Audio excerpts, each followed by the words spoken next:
décidés par le département. Pour ce qui nous concerne, ce sont 550 000 euros qui ne nous seront pas versés sur 2025, soit 11 postes d'éducateurs spécialisés. C'est colossal. Et ceci induit évidemment que le FCP devra quitter les quartiers dans lesquels il intervient jusqu'à présent. Pourtant, ces quartiers, même les quartiers qui sont peut-être pour certains réputés moins difficiles que d'autres, moi j'ai des témoignages des éducateurs qui nous disent combien les gens de ces quartiers sont inquiets de notre départ et combien ils ont l'impression d'être lâchés dans des circonstances difficiles pour tous aujourd'hui.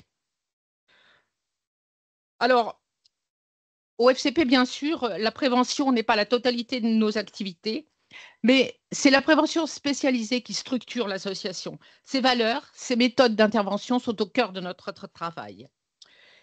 Et la prévention, c'est le pilier essentiel et il est complémentaire à l'ensemble des services que nous proposons aux familles et aux jeunes.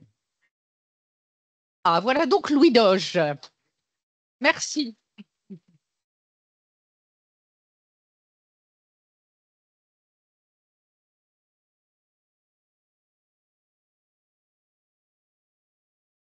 Donc voilà, la figure historique de la prévention spécialisée. Alors vous savez, on reproche souvent à la prévention spécialisée de manquer de lisibilité. De fait, les pouvoirs publics qui nous financent depuis des décennies semblent aujourd'hui dire qu'ils ne comprennent plus ou ne perçoivent pas bien ce que nous faisons. Bah, à mon sens, ce n'est pas la prévention spécialisée qui est illisible, mais ne serait-ce pas plutôt les décideurs eux-mêmes qui n'arrivent plus à lire ce qu'elle représente et ce qu'elle produit, du lien social, de la solidarité, de la prise de conscience et une certaine émancipation. Le problème n'est pas que notre travail est incompréhensible, c'est le regard des décideurs, de certains décideurs politiques, qui est désormais trop calqué sur celui d'un monde économique. Mais le travail social ne se mesure pas à l'aune de la rentabilité économique. Et c'est pour ça qu'il faut perdurer, quoi qu'il arrive. Dans une société de plus en plus fracturée et individualiste, il est plus que jamais essentiel de défendre cette forme de travail social, discrète, mais déterminée, agile et constamment innovante. Un travail qui, loin de chercher des solutions simplistes à des problèmes complexes, s'efforce de s'adapter, d'écouter, d'agir en profondeur pour accompagner ceux qui en ont le plus besoin. Et c'est cela que nous voulons continuer à faire, malgré tout, envers tout. Merci à tous. Et je cède la parole.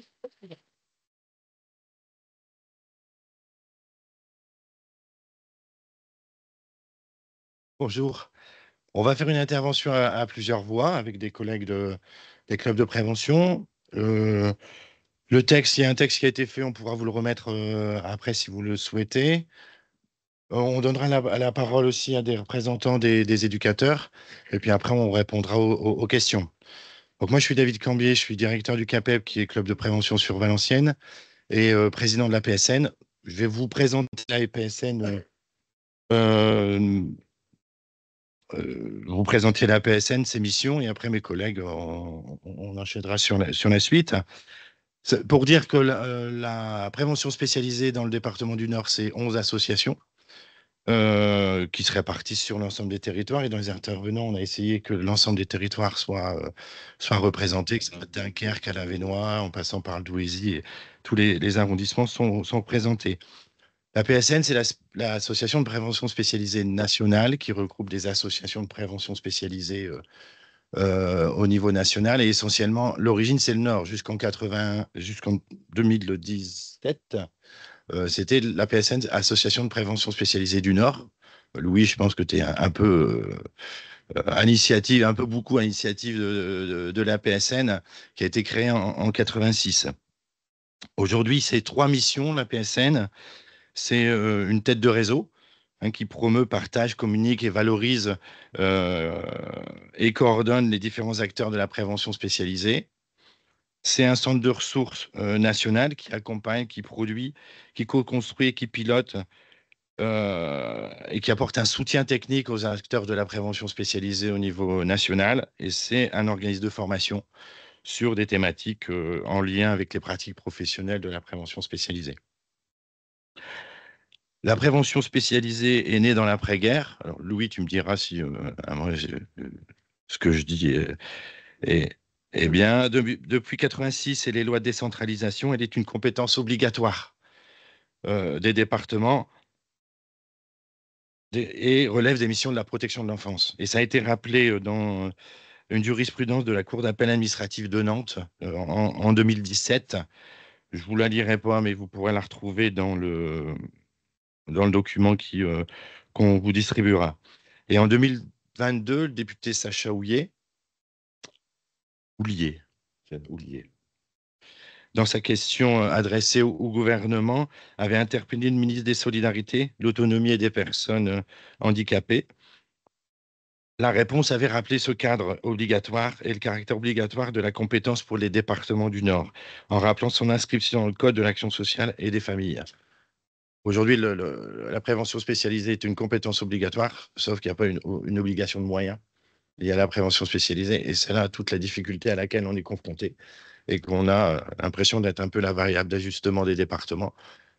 Alors, c'est vrai qu'ici, on parle de la situation du Nord, mais on a écho aussi que dans d'autres territoires, l'Essonne, il y a une pétition qui tourne sur l'Essonne. À Poitiers, il y a de nouveau des difficultés. Et donc, je pense que la situation dans le Nord n'est pas isolée. Sauf que je pense qu'on est le département où la prévention spécialisée est la plus représentée. Et donc, on est un peu une vitrine au niveau national.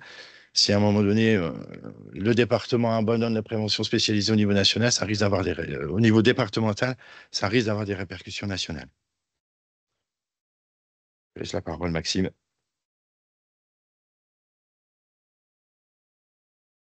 Bonjour à tous, je suis Maxime Lemoine et je suis directeur du parcours enfant-jeunesse à l'association d'action éducative et sociale de Dunkerque,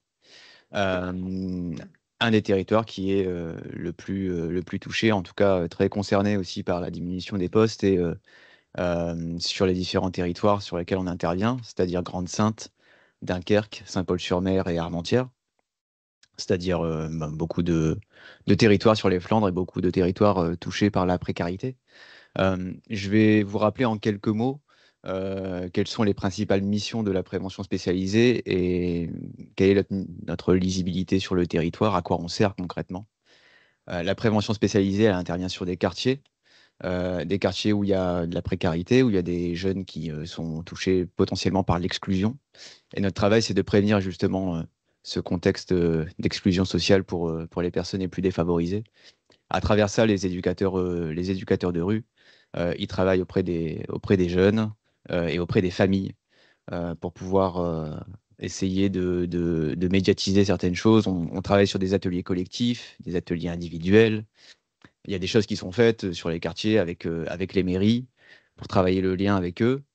L'objectif, c'est pas tant de faire des ateliers avec eux ou des choses très concrètes comme repeindre un mur, faire un atelier graphe, faire du travail avec une association sur le handicap, etc. L'objectif, c'est aussi de travailler avec les jeunes, surtout pour créer un lien social avec les éducateurs spécialisés. Des éducateurs spécialisés, c'est un métier, pour rappel, à tous. C'est une compétence spécifique. C'est pas n'importe qui peut faire ce métier-là. Il faut du temps, il faut s'inscrire dans les quartiers, il faut être repéré. Ça demande du temps, ça demande de la formation, ça demande une compétence spécifique. Et ça demande de pouvoir créer du lien avec les plus jeunes et avec les familles pour pouvoir créer un lien de confiance et pouvoir travailler avec eux sur ces compétences. Et à travers ça, on vise du coup à les inclure et à travailler avec chacun. Quand on travaille sur un atelier graphe, par exemple, l'objectif, c'est de faire comprendre aux jeunes que c'est important de pouvoir se lever le matin, d'être à l'heure, de compter sur tout le monde. Il y a plein de choses qu'on travaille à travers ça et c'est pas le but précis, c'est pas de faire un graphe sur un mur, c'est vraiment de travailler des compétences spécifiques avec les jeunes et les familles. On travaille en protection de l'enfance et le département a la compétence de la protection de l'enfance. Et notre travail, c'est d'éviter pour les plus jeunes et pour les familles d'entrer à l'ASE. Les parcours à l'ASE, c'est des parcours qui coûtent cher. Et c'est compliqué ensuite pour les familles et pour les enfants de sortir du dispositif de l'aide sociale à l'enfance quand on y est entré. Et si aujourd'hui on baisse des moyens en prévention spécialisée, c'est des jeunes et des familles qui vont entrer à l'aide sociale à l'enfance, qui vont avoir des parcours institutionnels lourds, parfois très longs, et des moyens qui seront décuplés par la suite. Et ça coûtera très cher finalement à la société si on baisse ces moyens-là. Donc voilà, en gros, quelles sont les missions de la prévention spécialisée. On pourra revenir sur les questions ensuite pour peut-être creuser un peu ce sujet-là. Et je laisse la parole à mon collègue pour la suite. Bien, bonjour. Donc, pour ma part, Jamal Achaban, je suis le directeur de l'association Horizon 9. Donc, on est sur le versant nord-est avec les partenaires, donc l'association LAPI et l'AEP. Donc, on est plutôt sur de partie Roubaix, M, Ouattara, lycée Lannoy. Alors, moi, concernant, donc, dans la continuité un peu d'essayer de comprendre ce qu'est la prévention spécialisée, je vais aborder la partie territoire, la partie partenariat. Parce que justement, c'est une action qui est phare de la prévention spécialisée. Nous avons une action sur les territoires liée notamment à l'ancrage assez fort. Donc, une association de prévention spécialisée, c'est dans son ADN. L'ancrage territorial est déterminant. Ce que vient de présenter Maxime, justement, pour inscrire un jeune de quartier dans un parcours d'insertion, on a besoin du territoire. Et c'est vrai que les éducateurs de rue ont une facilité justement à aller vers à la fois les jeunes, mais aussi aller vers les partenaires. Pourquoi? Parce que finalement, nos partenaires dits institutionnels ont un mode de fonctionnement qui fait que le public, finalement, vient dans leur service. Sinon, on fait la démarche inverse, on va vers ces jeunes-là. Donc, on s'inscrit totalement dans une pratique d'aller vers. Et le partenariat, il est dans deux dimensions, en fait, pour nous. C'est-à-dire qu'il y a le partenariat, en effet, institutionnel, voilà, qui est inscrit, qui est visible, où nos éducateurs participent dans les instances, finalement, de droit commun. Ça, c'est classique. Par contre, le point fort de nos métiers d'éducateurs de rue, c'est ce qu'on appelle finalement le réseau spontané ou le réseau informel. On va plutôt le qualifier de réseau spontané. Alors ça, c'est quoi? C'est le fameux carnet d'adresses de l'éducateur spécialisé de rue qui fait que finalement, il trouvera toujours une solution aux jeunes. Vous savez, le coup classique, on est vendredi soir, on a un jeune qui vient, il est 18h, je suis à la rue, je ne sais pas où aller, tout est fermé, les structures de droit commun sont fermées, qu'est-ce que je dois faire? Et donc l'éducateur de rue va justement sortir sa caisse à outils, son réseau spontané, qui fait qu'il trouvera une solution. Ce gamin sera logé, sera également nourri sur le week-end. C'est ça qui est important pour nous. Donc le partenariat, c'est vraiment l'ADN, en tout cas, de notre métier. Cet ancrage territorial permet de donner une identité à ce métier, une forme de reconnaissance. Je peux citer par exemple 2 événements qui se sont passés ces dernières années. On peut parler de la période Covid. La période Covid, ça a quand même été quelque chose de terrible pour chacun ici. Donc, je ne vais pas y revenir. Tout le monde a vécu la situation. Finalement, tiens, tout à l'heure, la présidente a fait rappeler qu'on ne sait pas ce que fait trop la Prève, on ne sait pas. Puis finalement, tiens, période de Covid, on se rend compte que finalement, l'accompagnement qu'on nomme hors les murs, parce que nos professionnels de terrain sont des professionnels du lien social, ça a été rappelé tout à l'heure. Et finalement, qu'est-ce qui se passe? Nous, on accompagne dans la rue. Donc, dans le Covid, tout est fermé. Les clubs de Prève sont mobilisés du coup par ses propres institutions justement que de la protection de l'enfance, où je rappelle le courage de nos éducateurs qui se sont portés volontaires pour aller travailler dans les MEX. Ça. Donc les maisons d'enfants. Et je les en remercie d'ailleurs à ce niveau-là. Donc finalement, forcément, voilà, le Covid, et c'est la force de la prévention spécialisée. Nos équipes de prévention ont ce qu'on appelle des pratiques agiles, c'est-à-dire que finalement, il y a une capacité d'adaptation qui est impressionnante. Covid, personne ne sait quoi faire. Nos éducs de Prève, ils ont su s'adapter, créer du lien. Et ce lien social est tellement important pour nous que, d'ailleurs, l'après-Covid, où dans notre société, un certain nombre de plans de relance économique ont été mis en œuvre pour maintenir l'activité économique, nous, les éducateurs de rue, qu'est-ce qu'ils ont fait? On a fait un plan de relance de lien social. Ça, c'est important de le retenir. Parce qu'à un moment donné, sans lien social, on ne peut rien faire. Deuxième événement, ça a été finalement les émeutes. Alors, sans réduire la pratique de les éducateurs de rue à la prévention de la délinquance, parce que vous aussi, on va vers ça, mais pendant les émeutes, on a été présents. Les éducateurs ont été présents sur ces quartiers, où ça a été quand même assez compliqué, parfois jusqu'à très tard, pour justement, malgré qu'il y a eu des dégâts, notre action, on a réussi justement à réduire quelques impacts en termes de dégâts de matériel et de liens sociaux. Et puis enfin, sur la partie partenariale, je dirais qu'aujourd'hui, sans la prévention spécialisée dans les quartiers, il risquerait vraiment d'avoir une rupture entre les structures de droit commun et les publics les plus exclus. parce que nous sommes dans ce qu'on appelle les espaces, les interstices, on est entre les deux. On est le trait d'union entre ces populations exclues et le droit commun. Et d'ailleurs, justement, en termes, tout à l'heure, on parlait d'impact. On nous dit finalement, je terminerai là-dessus, on nous dit finalement, on ne sait pas trop ce que vous faites, parce qu'on est dans une ère de l'évaluation aujourd'hui. Oui, la prévention spécialisée, c'est évaluer ses actions. Oui, on parle de mesures d'impact social. Oui, on est en capacité aujourd'hui, nous, de démontrer l'impact social de nos actions. À la fois, on a de l'impact évidemment sur le jeune. Ah oui, la prévention spécialisée, avec son partenariat, qui est assez fort, j'en ai parlé, est présente dès que dans les collèges, les lycées. Oui, elle empêche du décrochage scolaire. Oui, elle empêche à des gamins de sortir du système scolaire. Elle permet à des gamins de réussir et d'avoir le bac, hein, et d'envisager un avenir. C'est aussi finalement, en termes de visibilité, parce que ça aussi c'est souvent un reproche qu'on nous fait, à un moment donné, il faut aussi se dire que dans le champ économique, parce que tout à l'heure, la présidente a rappelé aussi le coût de la prévention spécialisée, parce que clairement aujourd'hui, on va nous atteindre à hauteur de 3 millions d'euros. C'est énorme pour nous, mais en même temps, non seulement on est visible, non seulement nous avons de l'impact sur le jeune, sur le territoire, on en parlait tout à l'heure avec les émeutes, mais aussi sur la société en général, puisque on ne coûte pas cher à la société finalement. Est-ce que, je vous donne quelques chiffres clés, d'ailleurs qu'on a pu voir entre nous. Lorsqu'on nous reproche justement de ne pas être visible, de peut-être coûter un peu cher, il faut savoir que lorsque, je vais revenir à l'histoire de l'impact, je retrouve le fil, l'histoire de l'impact, c'est l'impact qu'on a par exemple sur l'accompagnement des gamins. C'est de se dire que lorsqu'un gamin n'est pas accompagné par un club de prêve, il risque justement d'avoir ce qu'on appelle des comportements à risque, soit de poser des problèmes de comportement et prendre les circuits justement, comme souvent il est qualifié par la société, les circuits de délinquance, comme on dit. Quand un éducateur de prêve intervient, parce qu'avec les financeurs, on parle de prix de journée. Je pense qu'il y a quelques collègues ici de la protection de l'enfance, où souvent le prix de journée, quand un éducateur intervient, est-ce que vous savez combien il coûte le prix de journée d'un éducateur de prêve? Ça coûte 4,72 € un prix de journée. Lorsque justement un éducateur de prêve ne sera plus sur les territoires, les enfants risquent d'être placés, et lorsqu'on est placé dans un foyer, ça coûte entre 180 et 200 € le prix de journée. Donc quand on dit où est l'impact de la prévention spécialisée, il est là. L'impact, il est là. Un deuxième exemple d'impact, lorsque justement les éducateurs de prévention seront fragilisés dans leurs actions, c'est aussi finalement parce que nos actions contribuent aussi à faire diminuer les comportements dits délinquants, dits à risque.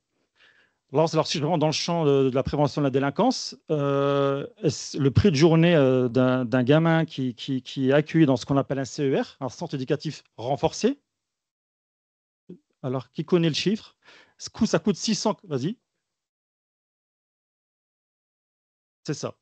Donc, alors, juste, c'est ça. Donc voilà, moi je me suis même permis de vérifier hier le chiffre auprès d'un CER, et je peux vous annoncer qu'un CER coûte 684 € prix de journée.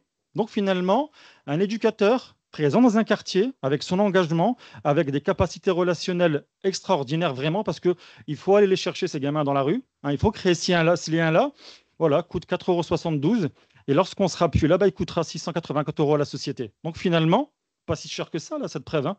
Elle vaut le coup d'être investie, elle vaut le coup justement qu'on l'accompagne et qu'on la soutienne. Et alors moi, je réitère en tout cas mon soutien évidemment et mon respect à ces équipes ces éducateurs de rue qui franchement font un métier pas simple, mais tellement important pour le lien social dans notre société actuelle. Merci.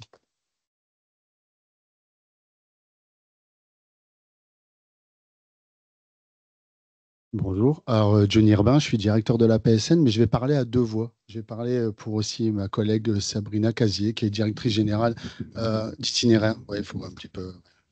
Désolé. Alors, je vais peut-être revenir sur le pourquoi ça grince et pourquoi ça coince, en fait, aujourd'hui. Le 16 décembre, nous avons été destinataires d'une information par le département, par téléphone, d'une suppression de 3 millions d'euros de l'ensemble des subventions qui étaient fournies par le département. Alors, pour savoir, ça représente 17 millions d'euros l'ensemble du budget qui est dédié à la prévention spécialisée dans le département, sans compter que par le biais du pacte des solidarités, l'État vient abonder déjà à hauteur de 5 millions d'euros. Donc pour le département, ça fait une baisse de 25% de son financement. Ça va ? Ce qu'il faut savoir, donc, c'est que cette décision, elle a été unilatérale, brutale, qu'il n'y a absolument pas eu auparavant d'échange, de dialogue avec les directeurs des associations de prévention spécialisées et avec les conseils d'administration. Rien n'a filtré. C'est le 16 décembre que nous apprenons brutalement que pour le 1er janvier, eh ben, il y a ces 3 millions d'euros qui disparaissent. L'autre chose qui est importante, c'est donc de dire que le département a interpellé les communes pour leur dire, écoutez, ce qu'on ne peut plus financer, vous allez devoir le financer. Or, ce qui a été rappelé tout à l'heure, la prévention spécialisée est un dispositif de la protection de l'enfance. Et de ce fait, c'est une compétence obligatoire du département et non pas des communes. Et moi, j'ajouterais que la question de la compétence obligatoire convoque des dépenses obligatoires, nécessaires, essentielles. Et là, c'est là où le bas blesse. Ce qu'il faut rappeler, c'est que 3 millions d'euros, c'est environ 60 postes, 60 licenciements économiques. Ça veut dire aussi, pour les associations, ça vient toucher les fonctions support, les fonctions cadres. Et 60 licenciements, c'est aussi des professionnels, mais c'est aussi des vies. C'est aussi des gens qui sont inscrits dans du tissu associatif, etc. Ce qu'il faut aussi savoir, c'est que 3 millions d'euros, c'est la possible disparition d'associations qui sont reconnues sur leur territoire, qui sont reconnues par les jeunes, qui sont reconnues par les familles et qui sont reconnues par les partenaires et qui sont ancrées historiquement. Et donc, c'est des racines qu'on arrache. Et ça, il y a quelque chose là aussi d'insupportable.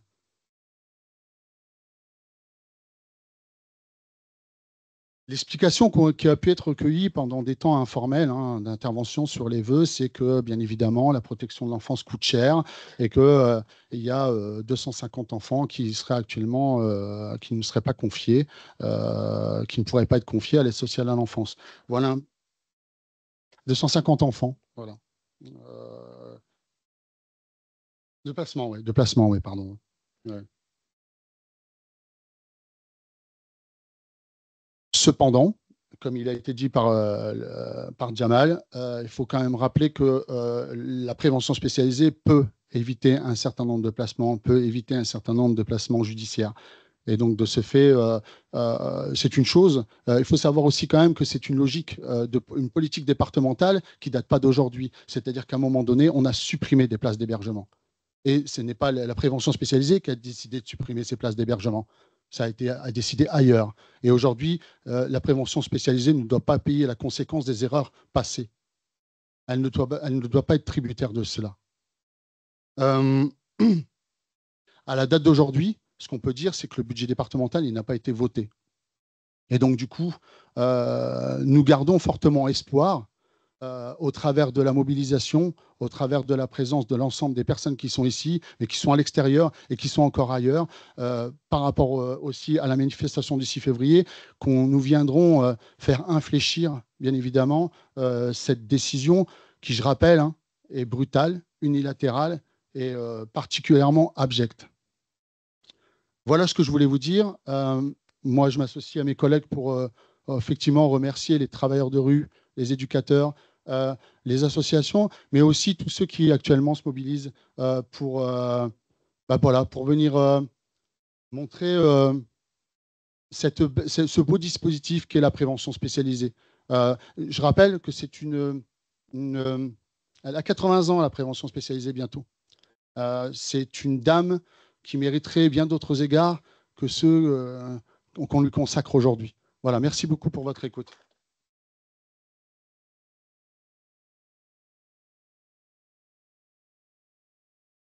C'est grande, Denis.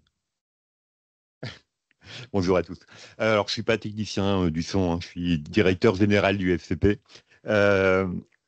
Donc, ma présidente a démarré, il me revient donc de conclure. Donc, simplement pour vous dire où on en est. Donc, vous avez pu vous rendre compte qu'on s'est mobilisé très très rapidement à l'ensemble des associations, le collectif, l'intersyndical qui a été créé, et par rapport à une décision qui, on le rappelle, a été prise sans concertation ni dialogue. C'est surtout aussi ça qui nous a plus choqués. Depuis cette annonce, on a fait entendre notre voix, et après de nombreuses interpellations, une rencontre a été programmée pour le 3 février avec Madame Marie Tonnerre, donc la vice-présidente, en charge de l'enfance, de la famille, de la jeunesse, et on y sera avec une délégation à peu près représentative, comme aujourd'hui, de l'ensemble des clubs. En parallèle, on a pris contact avec plein d'acteurs, les maires, bien sûr, les parlementaires, des conseillers départementaux, la préfecture, le rectorat, des fédérations, des médias, et merci d'être venus, et d'autres acteurs sociaux. Tous ont exprimé leur incompréhension face à cette décision, et pour la plupart ont remis en question la pertinence même de cette décision. Pas mal d'actions solidaires ont démarré, à notre initiative, mais aussi avec des initiatives spontanées d'autres secteurs proches, et on les remercie beaucoup. On est très heureux, la pétition a passé les 5000 signatures hier. Je rappelle, la prévention spécialisée dans le Nord, c'est 300 salariés. Donc 5000 signatures, c'est pas anodin, et ça continue. Des cartes postales, touche pas à ma preuve, ont été éditées, donc là sont à destination des jeunes, des familles qui veulent écrire au président du département pour leur dire voilà, ce qu'ils pensent de la prévention spécialisée. On a des témoignages de familles aussi qui se manifestent pour exprimer leur incompréhension, leur désaccord. Bien sûr, une tribune de presse voilà, pour aujourd'hui. Et on organise le 6 février, dès 14h, place de la République à Lille, une grande manifestation. Alors, je dis nous, mais c'est vraiment un collectif, avec, je dis, un collectif de salariés, une intersyndicale, les associations, et maintenant d'autres mouvements de l'aide sociale à l'enfance qui nous rejoignent, et c'est vraiment superbe. Et on espère vraiment qu'il y aura beaucoup de monde à cette manifestation. Cette mobilisation, on voit bien qu'elle prend une ampleur nationale. On a entendu d'autres échos, d'autres départements où il se passe la même chose. Notre crainte, c'est que cette initiative du Nord fasse des petits, et que souvent les départements se challengent, et si, ils ont réussi à faire des économies sur la preuve dans le Nord, allons-y, c'est passé, ça passe crème. Il ne faut pas que ça passe crème. Et en conclusion, tout simplement, nous demandons au conseil départemental de revenir sur cette décision, de faire preuve de bon sens. Nous insistons vraiment pour que ces 3 millions d'euros soient réintégrés dans la prochaine séance budgétaire, au vote du budget qui aura lieu sûrement en avril. Il n'est pas trop tard pour prendre une décision qui soit réellement dans l'intérêt des jeunes et des familles et des territoires sur lesquels nous sommes implantés. Et donc, on tient à rappeler que la prévention spécialisée sont des acteurs réfléchis, que nous sommes responsables et que nous sommes profondément attachés au dialogue et que nous sommes prêts à se mettre autour de la table pour voir ce qui est possible de faire. Merci.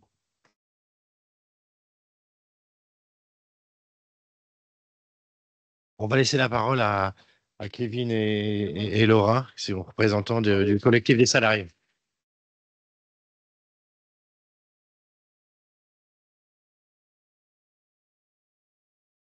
Moi, c'est Kevin. Je travaille en tant qu'éducateur spécialisé à l'AEP, et ma collègue Laura. Laura, du coup, je travaille à l'association Itinéraire et membre du collectif Touche pas à ma preuve.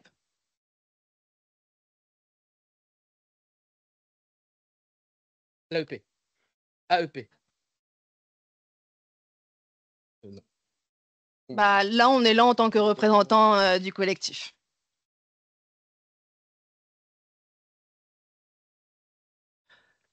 Nous, salariés et travailleurs du social en club de prévention spécialisé, nous sommes réunis en collectif pour faire face à l'attaque du conseil départemental du Nord. 3 millions d'euros en moins, c'est 60 postes qui sont supprimés. C'est des associations qui disparaissent. La prévention spécialisée doit cesser d'être une variable d'ajustement budgétaire. Cela fait trop d'années que nous subissons les conséquences de la politique budgétaire austère du département. Nous tenons à rappeler au président du conseil départemental, M. Poiret, que nous, travailleurs du social en prévention spécialisée, sommes le premier et dernier maillon de la protection de l'enfance.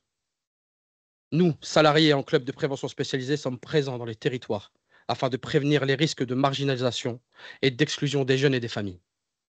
La particularité de la prévention spécialisée est d'aller à la rencontre des jeunes sur leur territoire, de les accompagner individuellement, collectivement, d'organiser des actions collectives de manière non institutionnalisée, nécessitant une adaptation des pratiques en permanence. Tisseurs de liens, ils repèrent les besoins, soutiennent et accompagnent les jeunes et les familles qui peuvent être éloignés du droit commun vers les services adaptés.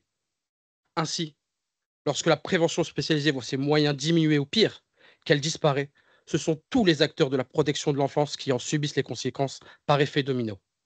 Augmentation du nombre de mesures UAD, placement à EMO, signalement plus tardif, situation des jeunes et des familles plus dégradées, absence d'adultes relais sur le territoire de vie du public accompagné. C'est tout un tissu partenarial qui va en subir les conséquences, que ce soit les missions locales, les établissements scolaires, les collectivités municipalisées et collectivités territoriales.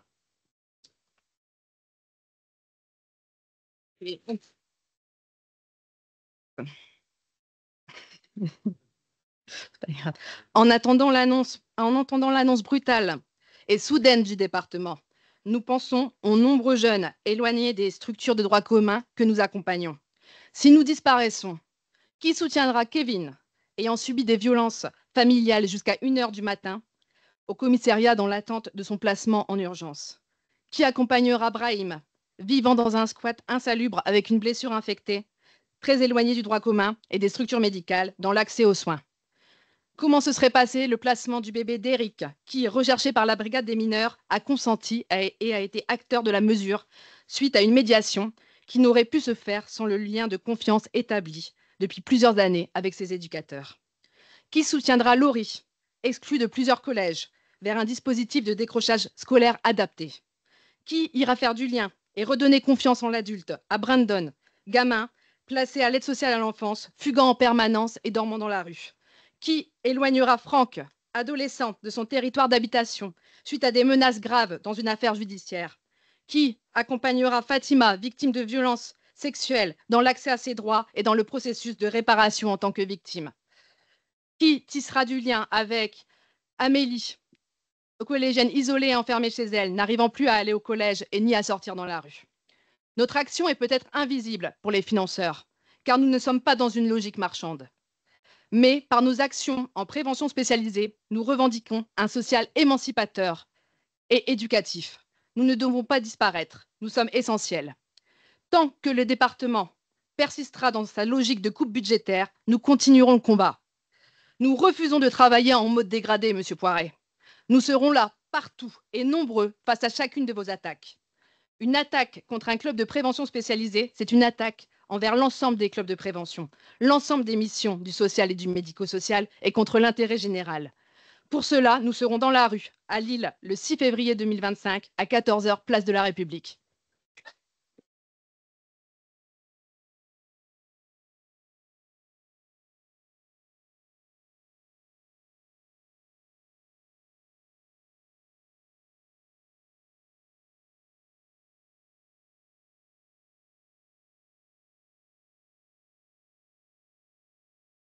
On est prêt à répondre à vos questions. Louis. Tu viens ici?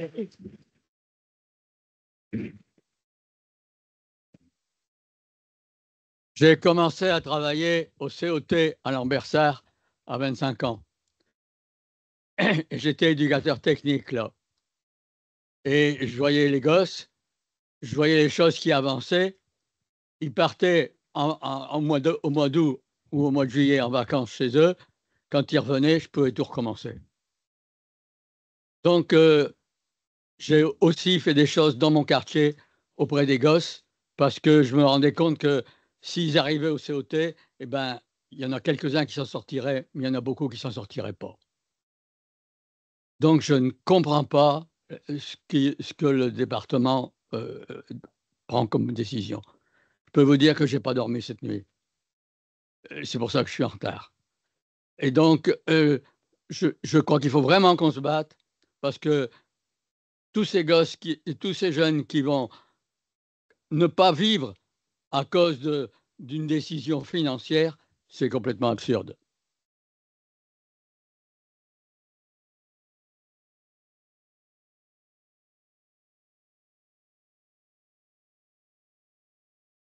La parole.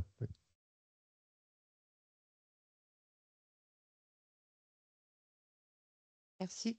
Il me semble que ce n'est pas les premières coupes financières. Il me semble avoir lu des papiers déjà il y a quelques années. Et ça, vous avez donc ça a déjà commencé, Ça a déjà mais pas de cette ampleur, hein. pas cette Je me ampleur, souviens mais en même plus. temps, ça fait quelques années où nos budgets sont bloqués, où il n'y a pas la prise en compte des GVT ou de l'inflation. Et on est depuis 4-5 ans à 0% d'augmentation du budget. Et donc, c'est en 2017, il me semble, 2016, qu'il y a déjà eu des coupes budgétaires. De quelle ampleur? De-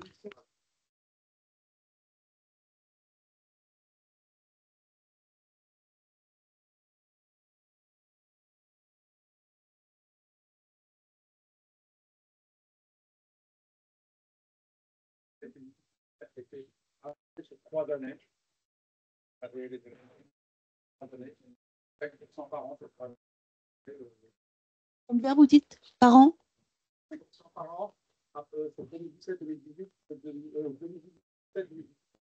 Donc là, on est à 12 millions. Ils étaient à combien en 2016? Vous ne savez pas dire? Là, on n'a pas les chiffres précis. Mais il y a aussi.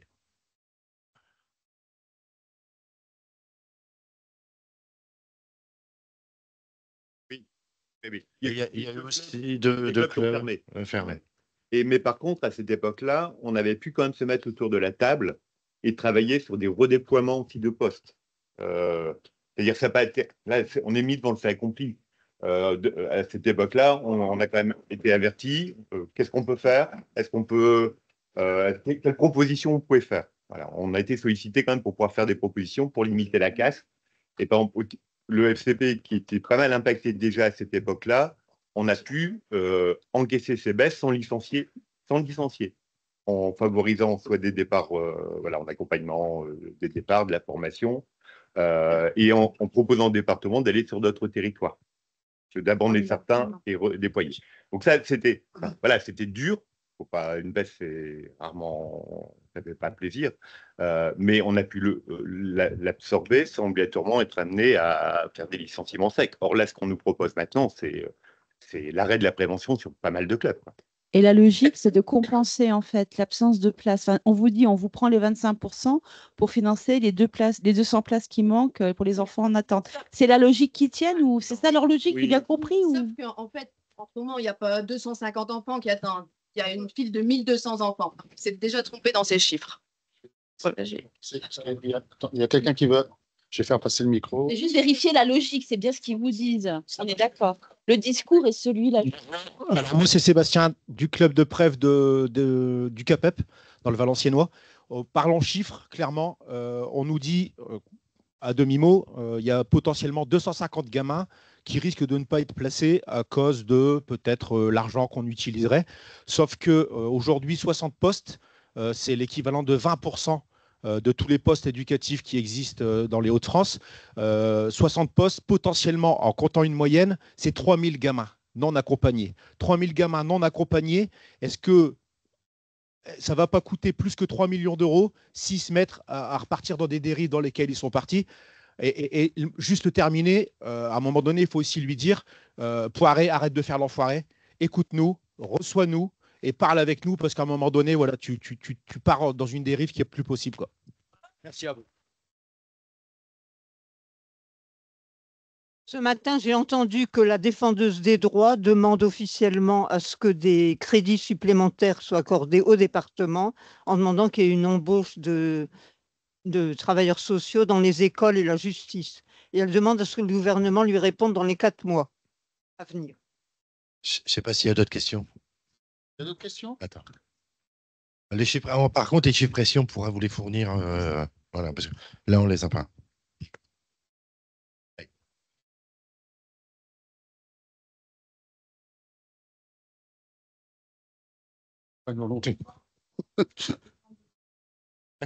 Après, c'est vrai que le département, il y a une pression sur la protection de l'enfance, hein, tout le monde en parle. Il y a des choix qui sont faits. Au-delà de la protection de l'enfance, il y a d'autres choix qui sont faits politiquement. Mercredi 5 février, ouais, les auditionnés à l'Assemblée nationale. Ça a été relaté dans la presse, il y a un certain nombre de choses. Février. Je ne vais pas le rappeler. Quoi. Ouais, c'est ça. Ouais. Il y a peut-être d'autres questions.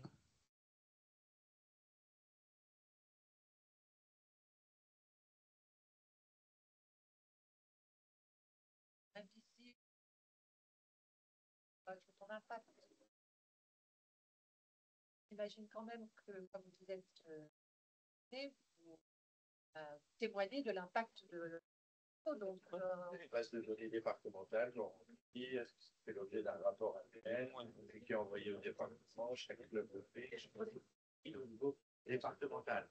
C'est ça. Aussi, on sait rendre visible là-dessus. Ouais. Ouais. Là-dessus, évidemment, que notre travail est lisible à travers des outils d'évaluation qui sont évidemment présentés au département, d'ailleurs qu'ils financent, hein, la base de données sur laquelle on fait nos reporting d'activités financées par le département. Pour répondre à la question tout à l'heure sur l'histoire des financements, en fait, aujourd'hui, la stratégie optée par le département, c'est de demander aux communes de compenser. Et chaque club de preuve présent ici a rencontré les communes. Évidemment, les communes, on a développé des relations de proximité avec les élus, aussi les techniciens. Évidemment qu'elles sont toutes unanimes, elles ne participeront pas au financement parce que, un, ce n'est pas leur compétence, et de deux, ils n'ont pas les moyens aujourd'hui.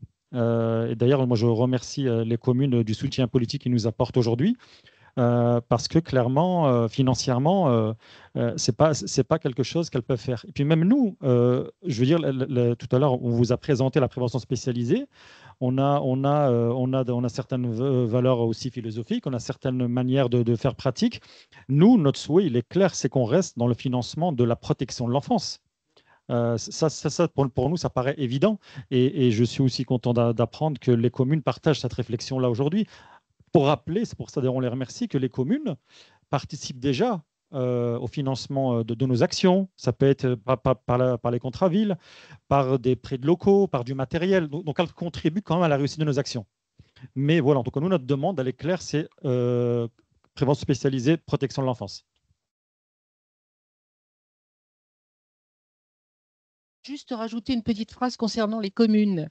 Les communes, ce n'est pas M. Deslandes qui va dire le contraire, se sont vues imposer par le département, via un courrier qu'elles ont reçu sans aucune concertation, une demande de financement équivalente à des postes d'éducateurs avec un mode de calcul tout à fait obscur, que nous n'avons pas compris. La maire de Lille a d'ailleurs saisi le président du département à ce propos. Nous, on a reçu, début janvier, une lettre signée Madame Tonnerre, donc nous n'avons jamais été informés avant, nous n'avons jamais eu de communication du département avant, et qui nous dit que sur un calcul qui prend en compte un taux de vulnérabilité totalement obscur et un potentiel de financement encore plus obscur, la ville de Lille, je parle de celle que je connais le mieux, atteint un taux de 0,71 sur 1. Et donc, nous sommes priés de mettre pour itinéraire 250 000 € en plus et pour le FCP 75 000 € en plus. Parce que nous, par contre, on a décidé en tant que commune, de manière volontariste, de participer au cofinancement des clubs de prêve. Et on trouve absolument anormal qu'aujourd'hui, le département se comporte comme l'État se comporte d'ailleurs, se désengage de manière totalement unilatérale, fait porter sur les communes le poids du désengagement de l'État, n'a aucune discussion avec nous et n'a aucune collaboration avec nous. Et en plus, comme toujours, finalement, c'est les plus faibles et les plus vulnérables qui se retrouvent en première ligne pour prendre les coups. Voilà, c'est ça la décision. 3 millions d'euros, c'est 3 millions d'euros, c'est 1 millième du budget du département. C'est 3,3 milliards le budget du département. 3 millions, c'est quoi à côté de ça? Bien sûr qu'ils sont obligés de faire des mesures d'économie, on sait parce que l'État le demande. Mais pourquoi c'est toujours vers les plus faibles et vers les plus vulnérables que ça se retourne? 75. 75. Parce qu'en fait,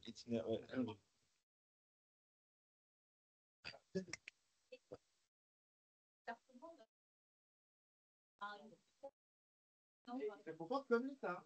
Il a pris une décision qu'il veut essayer d'imposer aux communes comme l'État. Ouais, non. On va essayer d'organiser un peu les choses.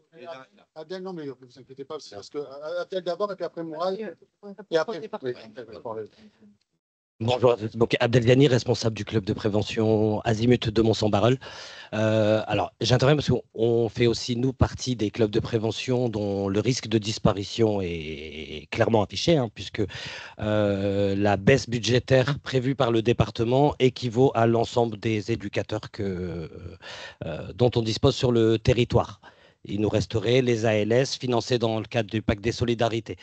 Donc effectivement, on a, nous, un soutien clair de la municipalité, puisqu'on est un acteur qui est présent sur le territoire depuis plus de 50 ans maintenant. Donc historiquement, le club de prévention a une présence forte et un impact fort sur le territoire, reconnu de l'ensemble des partenaires. Je le dis parce que voilà, on a eu un soutien et le maire de Mons, donc Rudy Elgest, qui est tombé des nues à l'arrivée du courrier, puisque j'ai reçu un coup de fil le jour même. Voilà, donc une surprise violente avant les fêtes de Noël, les fêtes de fin d'année. Donc voilà, donc tout ça pour dire que je souscris à ce qui est dit, hein, cette importance de la prévention spécialisée sur les territoires.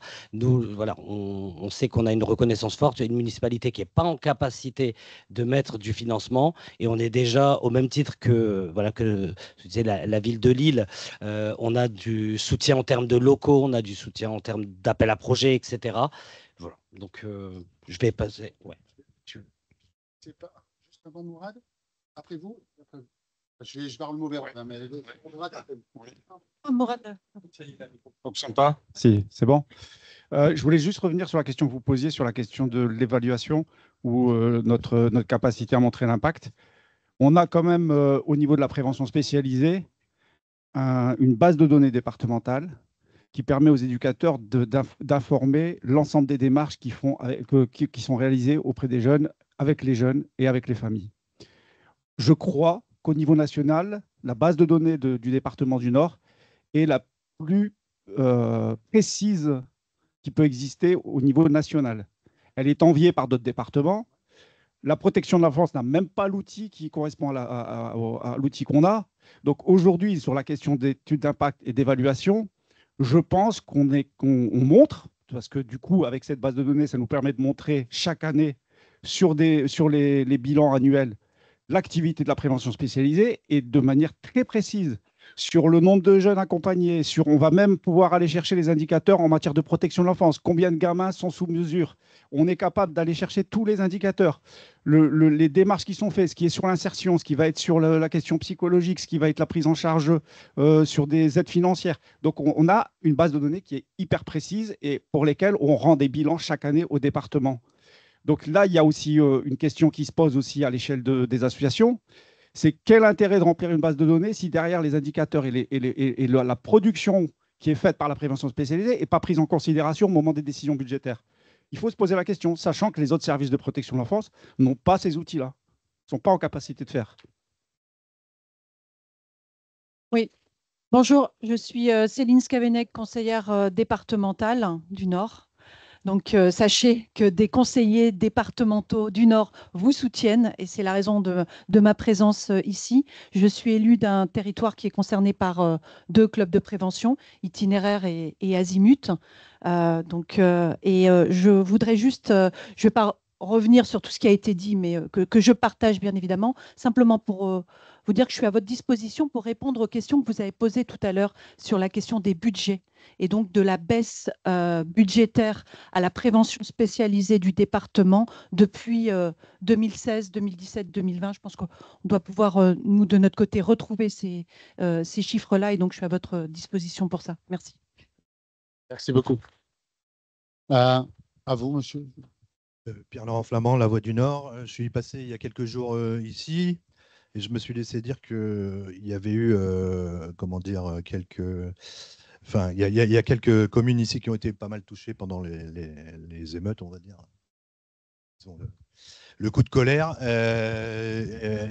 Comment vous pouvez estimer votre rôle dans le fait de baisser justement le potentiel Vas-y, je suis très clair là. Je vais reprendre un café. Pas grave, il n'y a pas de souci, il n'y a pas de souci. Il n'y a pas de souci. Ce que vous voulez savoir, c'est l'impact pendant les émeutes notamment. D'accord, on va commencer par toi et après Abdel, il voudrait intervenir. Bonjour, Farida, éducatrice au CAPEP sur Valenciennes. Alors, pour essayer de répondre à votre question, c'est que la chance qu'on a, ou la malchance, c'est qu'on n'a pas d'horaire de travail fixe. On est amené à travailler sur des horaires assez variables. On peut être sur le territoire de midi à 22h l'été. On peut y être du lundi au samedi. En tout cas, on travaille 6 jours sur 7. On couvre 6 jours sur 7 avec les membres des équipes. Et on intervient de manière très différente. Et en fonction, effectivement, des situations des gamins que l'on connaît, etc., on apporte un accompagnement individualisé et spécifique à lui, à sa situation et sa problématique. Alors, de rien. Ouais. Donc pour poursuivre la réponse de Farida, alors je vais là prendre pour le coup l'exemple de Mons-en-Barœul et on sait que Mons-en-Barœul a été fortement médiatisé puisque c'est la première mairie qui a brûlé. Il faut savoir que nous, les éducateurs, étaient présents jusqu'à 4h du matin dès le lendemain des émeutes, dès le soir même, mais on ne pouvait pas intervenir. Ce n'était pas notre rôle au moment où ça a flambé, dès le lendemain. Ce qu'on peut dire, c'est que nous, on a évalué forcément sur le terrain, il y a eu des échanges, etc. Cette intervention. Alors, moi, j'y étais avec les collègues, donc je peux aussi en parler. Énormément de gamins ont été approchés par les éducateurs pour leur éviter de rejoindre le mouvement. Parce qu'il faut savoir que ça a été un mouvement. Et que certains gamins sans motivation ont rejoint le groupe par effet de groupe ou par voilà. On sait que ça a beaucoup circulé sur les réseaux, donc on a aussi nous travaillé donc au-delà d'être présent sur le terrain. Mais quand je dis nous, c'est la prévention spécialisée parce que là je prends l'exemple de Mons, mais ça a été valable sur tous les territoires. C'est une présence sur les réseaux qui était dissuasif. C'est des échanges avec les gamins, c'est des échanges avec les familles, c'est aussi parfois des apaisements, et je sais que les éducateurs l'ont fait, entre la police qui était présente et les jeunes qui étaient présents, parce qu'il fallait aussi des médiateurs, qui de mieux que des éducateurs qui connaissent très bien les jeunes et très bien les policiers. Et c'est vrai que ça a été un engagement très très fort sur ces périodes-là. On sait que nous, ça a généré de l'apaisement par la suite et de pouvoir être autour de la table, autant avec les institutions qu'avec les jeunes. Voilà. Attends, oui, allez-y. Ouais. Ouais.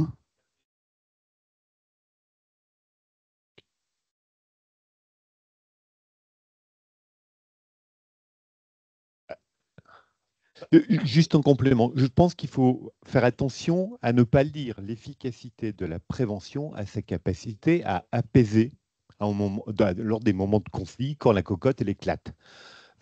C'est comme si on pourrait dire pourquoi les RG ils n'ont pas empêché les gilets jaunes ou pourquoi.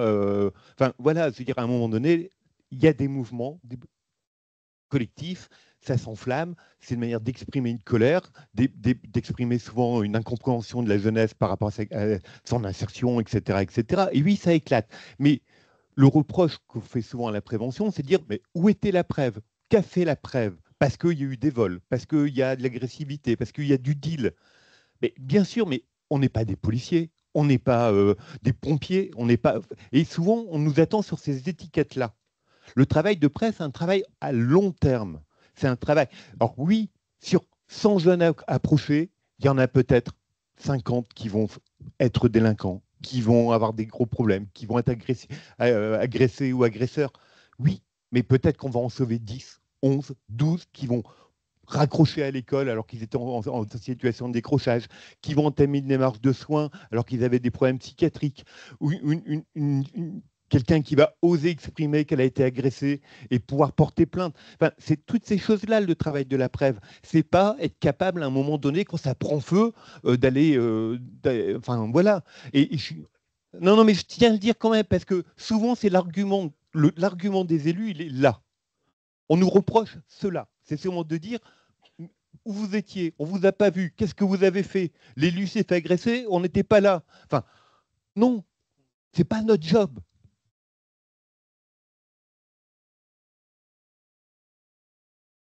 Justement, c'était ce que je voulais soulever. Et justement, le fait que le financement puisse échapper au département et aller vers les villes, est-ce qu'il n'y a pas justement ce risque de municipalisation et de pense que la PREV devient le gendarme? C'est ça qu'on n'en veut pas. Enfin, l'agent de renseignement du maire sur le territoire. C'est toujours le risque que vous avez eu depuis tout le temps. Il y a un vrai risque de déportation des... Ouais.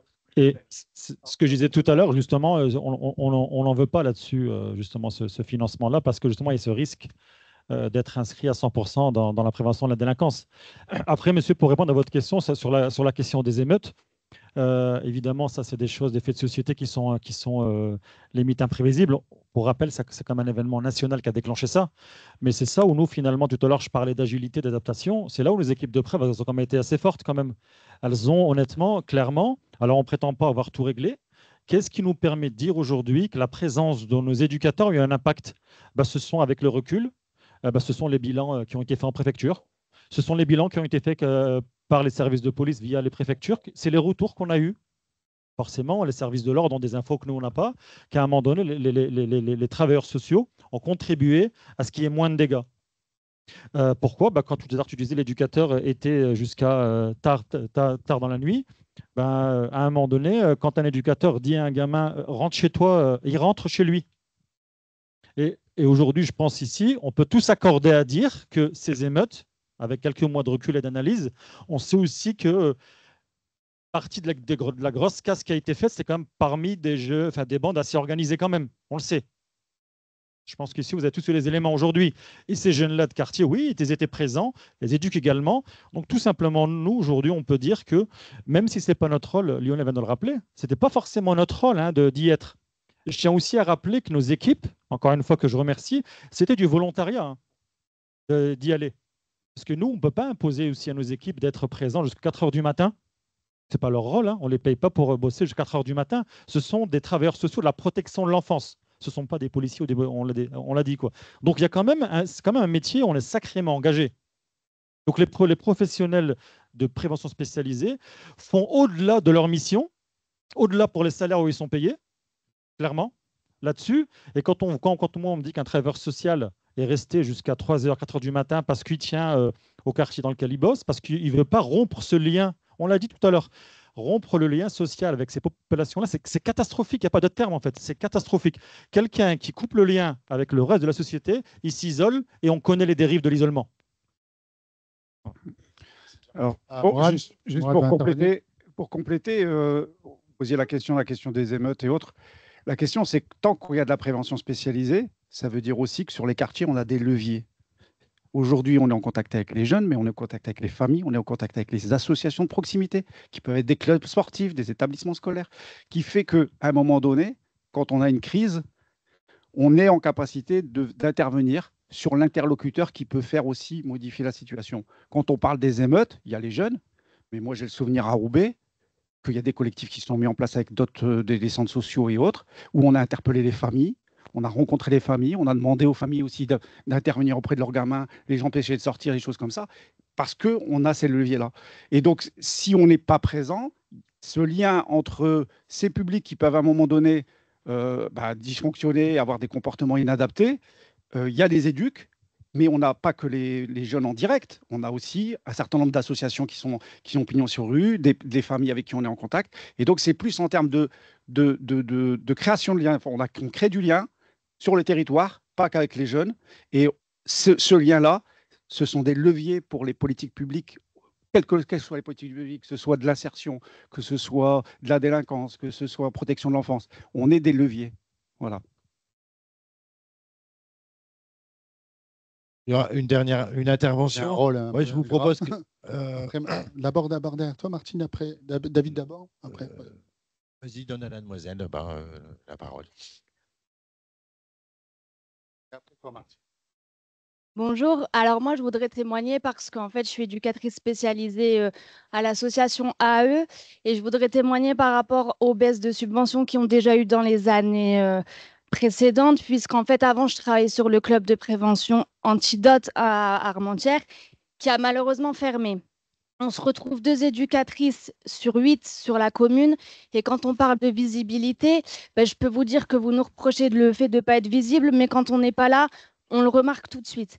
Et effectivement, on travaille avec les partenaires qui nous sollicitent énormément parce que malgré le fait qu'on travaille ensemble, comme vous l'avez dit, le métier d'éducateur spécialisé a des compétences bien spécifiques que les autres partenaires n'ont pas forcément. Donc, on est complémentaires, mais on ne peut pas être remplacé par rapport à nos fonctions. Donc, voilà, moi, je voulais quand même vous dire que ces baisses-là font des dégâts énormes sur les communes, qu'on assiste à des jeunes qui sont en errance, des familles qui sont dans une précarité les plus totales, et que nous, on est démunis face à ça, qu'on assiste à ce drame et qu'on est là et que nous aussi, on est en train de couler avec ces familles. Donc, j'aimerais bien quand même qu'il y ait une prise de conscience qui soit faite par rapport au département, parce que voilà, nous, ça fait des années qu'on subit ça et je pense que ça suffit en fait, il y en a marre, et que même si on est là dans les quartiers, qu'on est investi, parce que notre métier, c'est pas juste une compétence, c'est aussi un savoir-être, c'est un savoir-faire, et que nous, on est là aujourd'hui pour dire stop en fait, ça suffit. Donc voilà.